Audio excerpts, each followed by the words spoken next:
What's up, Rockstars? Welcome to a kind of weird news update. We have some Mythic Games news, some huge developments there that we'll be talking about. It involves CMON, it involves a whole bunch of other companies. It's really big. And then I'm going to show off a very interesting, never before seen, at least as far as I'm concerned, attempt at crowdfunding a board game, and it doesn't involve Kickstarter or BackerKit or GameFound or any of that kind of stuff. I want to ask your opinion on that. And then I want to show one of the single best examples of how to do things right I have seen to date.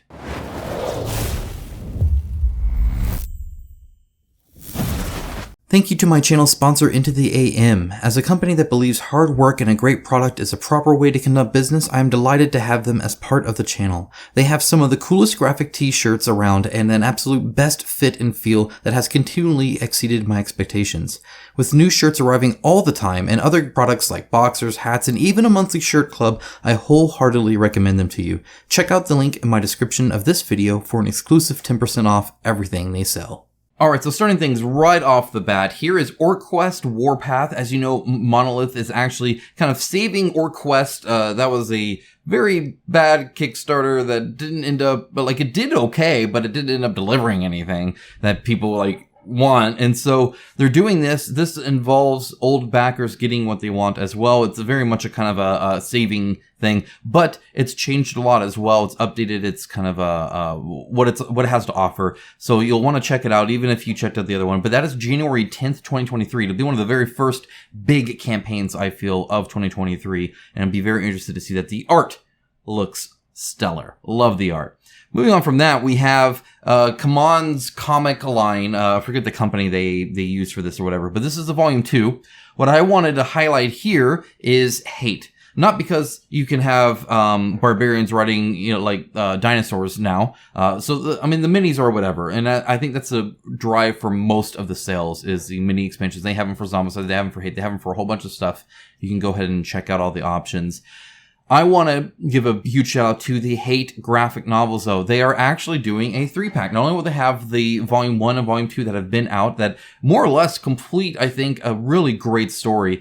Highly recommended them. They're hard to get a hold of, and they are fantastic. It is some of the best visual storytelling in a graphic novel form and a comic book form I have ever seen. It's great, and the story's awesome. It's very cool. It's a cool world. It's a great adventure.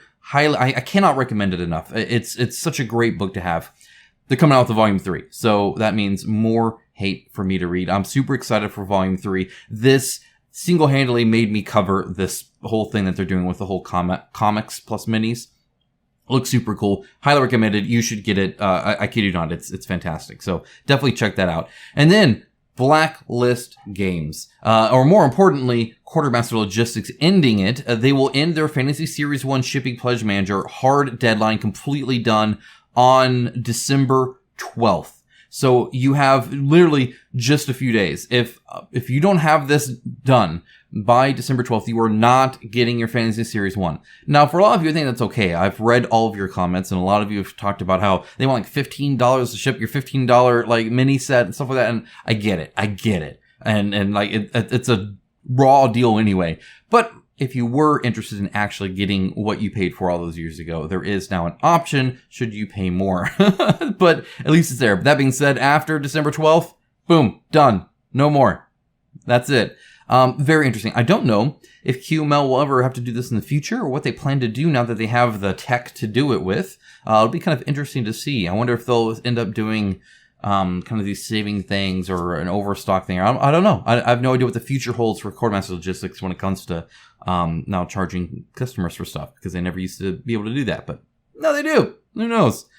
Coming out then is Descent Legends of the Dark Act 2. Now this is a video that does really nothing. It opens up to just say the Betrayer's War expansion is kind of what's coming up. So stay tuned for more for that. If you were a fan of the first one, you'll definitely be interested in the expansion. It's an expansion, so I doubt it'll be another $150, $180, depending on, who you buy it from and all that. So yeah, we will see, I suppose.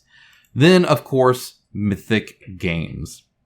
We all knew there was going to be an update. And I've been asking this for a while. That I'm on video record saying this, that they need to sell some of their IP. One of the unique things about Mythic Games, besides a few, Monster Apocalypse and Six Siege are kind of the two main one, really pretty much the only two. They do their original IP, which is super cool. So they did Joan of Arc, and they did, a Hell, and they've done Anastyr, they've done Super Fantasy Brawl, all these things. They need to sell their IP. It is an asset that they have to the company, and it's a way to influx, hopefully, a fairly large sum of money that they can do, especially if they're handing over work that's done and stuff like that. And that's exactly what they did. Exactly what they did. They're saying they're doing three things. You're doing a rationalization of the portfolio, a reorganization of the teams, and a digitization of the company. So the rationalization of the portfolio has them selling off some of their assets, really just keeping a few. And we'll go over that in a little bit. Then there's the organization of the teams that's just really getting rid of non-essential staff and anybody that's like, because they had multiple teams working on companies, which is why they had so many games kind of going out. And they're really kind of trimming that down so they can really synchronize and be efficient on one thing. So they're focusing on single game deliveries. So Six Siege and Necromancers are already scheduled for 2023 delivery. And I know that their focus, they're claiming, is on Hell and Anastyr. Later on, they also mention another one somewhere down here. Darkest Dungeon as well. In order to focus on the three main ones. Darkest Dungeon, Hell, and Anastyr are their three focuses. And then Monster Apocalypse after that is my understanding. So Six Siege, Resident Necromancers set for next year. And then they're just going to go one game at a time, kind of like a Peterson Games thing, and try and get one thing done each time. Then there's the digitization. That includes stuff like Zendesk and HubSpot and stuff, and a new e-commerce website. So they're really trying to be more efficient when it comes to support tickets, when it comes to handling money and sales and stuff like that. So honestly, it's not a bad idea. More power to them, I guess. But they have been investing in that, which is kind of an interesting word to hear from a company that can afford things, is investing. But that's what they're trying to do. With that in mind, CMON now has the rights to Super Fantasy Brawl, to Enchanters, and to Steam Watchers. So CMON bought those IPs, and if you see games coming out for that in the future, it'll be from CMON. Very interesting indeed. I don't know what they're going to be doing with this exactly, or how much this sold, or I don't know. None of these seem like much of a CMON game to me. There's a few times CMON does some retail stuff that is very much not Kickstarter focused, that have done fairly well too, and perhaps that's the case here. But otherwise, none of these were like big heavy hitters. Super Fantasy Brawl is probably the biggest one here, at least, as far as that's concerned. But either way, they have the rights to it now. And that's not all. Monolith now owns Reichbusters and Solomon Kane. Very, very interesting. So they talk about Reichbusters, and what they say is they'll offer a different, fresh, and streamlined set of rules enhanced with additional content for Reichbusters is kind of their goal there. And then for Solomon Kane, what they said is based off their Conan stuff, you can tell that they have a large push into the Robert E. Howard universe. And I think it's a smart set for them. I think the only thing I don't like about this is that the Mythic Games miniatures are just higher quality than Monolith. They're higher quality than most, actually. They're very high quality. That also aligns with a company that didn't make a lot of profit. So, I mean, maybe there's something there, right? Maybe we need to either pay more or get used to the quality that is profitable. I've talked about this a little bit with like Elden Ring and stuff like that, where it's like, yeah, it's not as good of a deal, but at least they're making money, which means they'll deliver it, as opposed to, oh man, it's a great deal, but then maybe I don't get my game. I don't know. I'm conflicted. I'm conflicted there. But Monolith hopefully will kind of take these, run with them, and do great things with it. I'm excited for more Solomon Kane. That's probably the best news out of this whole batch, because Solomon Kane, I had a blast with. A fantastic game, and I'm super excited to see more about it. And Reichbusters, as long as they update that noise thing, so I'm not rolling to see that nothing happened all the time, so I'm not wasting time. It has a lot of potential as well. The card combo system, that was great. Let's talk about Soulless Vessel here for a little bit. This is interesting. This is a Patreon page, and this is how they are raising money to work on Soulless Vessel, at least for now, at least partially. And I mean, it's nothing huge right now, but I will link down to this below. But that's what they're talking about. The game has already been playtested for hundreds of hours and is now at the stage where all parts get finalized. We will release the game as a completely free mod for Tabletop Simulator. The best board games are made with an engaging community, and what's better than providing access to everyone? So that's very, very interesting indeed. And I mean, you can see like the art assets, and you can even like play the demo and stuff like that. I don't know. I've never seen anyone do something quite like this. So it's a little interesting to see that. So feel free to check it out in the link below. Go ahead and read more about it. I think that's a cool idea, and I wish them the best of luck and a lot of success for that, just because I think it's an interesting way to kind of follow a developer. Would it be interesting if, let's see, Monolith had a Patreon, and you were like subscribed to Monolith, and if you subscribed for the whole year, you got the board game delivered instead of this Kickstarter stuff. And so they kind of had one of the nice things about Patreon, by the way, and this is not a push for mine at all. I'm not meaning it like this. I'm just kind of trying to tell you the rationality behind it. Sponsorships are great, but they are kind of a quick rush of money and then nothing. For the most part, I focus on long-term sponsorships because I want to align with a company, and I want to kind of build a relationship with them and a trust and kind of a dedication thing. And I prefer the smaller but more consistent pay. That's what Patreon does. Patreon makes it to where, even though I know November and December, by the way, are the biggest months for ad revenue in YouTube, but then January is by far the lowest.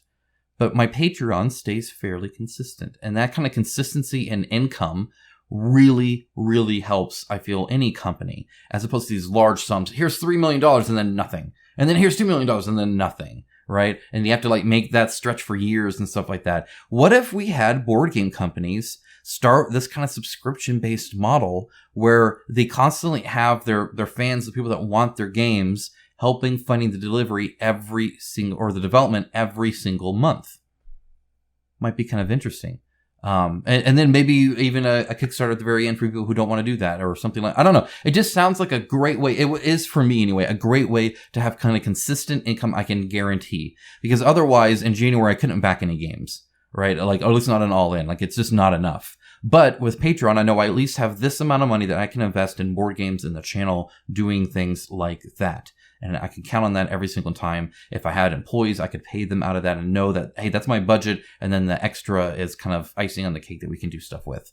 I think it's a great idea. I would like to see that expanded, actually, and maybe even put to a real board game. Just super cool. I would love to hear your thoughts on that, by the way.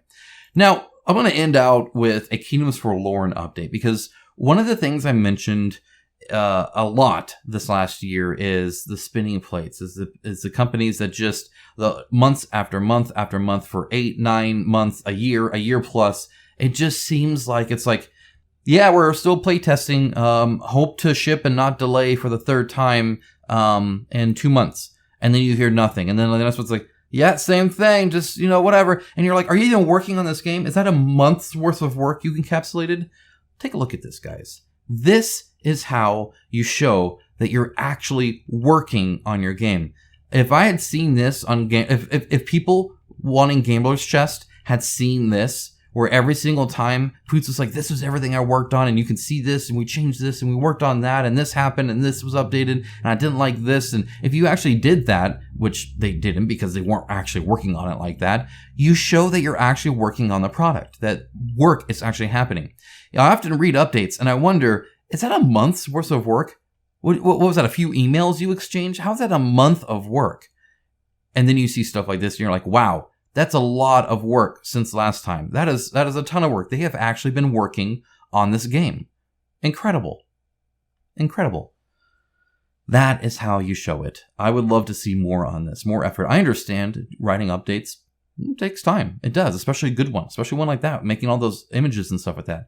But it's literally your full-time job. It's what you should be doing. You should be making the game. You can write an update on it. It's like if you had a real job, and I don't mean that as an insult. I just mean a normal job.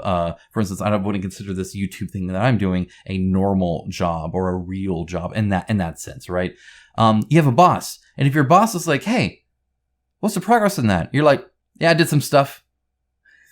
I asked you last month, what have you done? no, I worked on some things. It's still progressing. Like, it doesn't cut it, you know, like nobody would accept that. But here, apparently, that's what we get almost all the time are these short little updates saying, yep, stuff's happening. I really appreciate updates like what Kingdoms Forlorn just did. It just shows a dedication to making games instead of just spinning up campaign after campaign after campaign. And I really do appreciate the hustle that apparently they're showing. Guys, that's it. That's all I have. It's a little slow right now, but as you can see, even in January, things are heating up very quickly. We'll have a Seiko Kushin update. There's a lot of stuff on the horizon. I'm super excited to share my big 2023 board game video that is still coming up. It's taking a long time. I am still working on it, and it will be right here for you very, very soon. So stay tuned for that. Have a great rest of your day. Enjoy the holidays. Take care. Bye, guys.